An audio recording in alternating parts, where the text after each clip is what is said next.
j'ai rencontré une jeune mère qui dort dans un bus de nuit avec sa fille de 3 ans.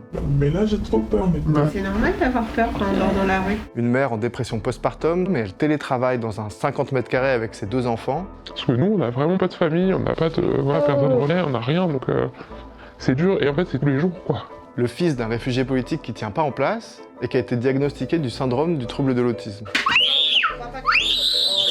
Toutes ces situations, je les ai documentées pendant plusieurs semaines et elles m'ont laissé un goût amer. L'amertume de voir à quel point les inégalités impactent dès les premiers jours de la vie. Surtout quand on sait que les 1000 premiers jours vont décider de la formation de notre cerveau et éventuellement du niveau de rémunération qu'on aura une fois adulte. Toutes ces rencontres, elles ont eu lieu dans une PMI.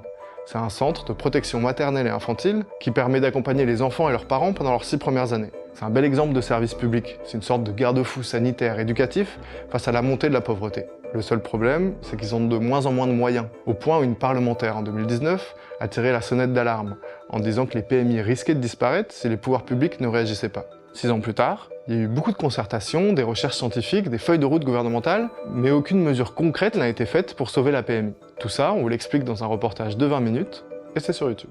Colmini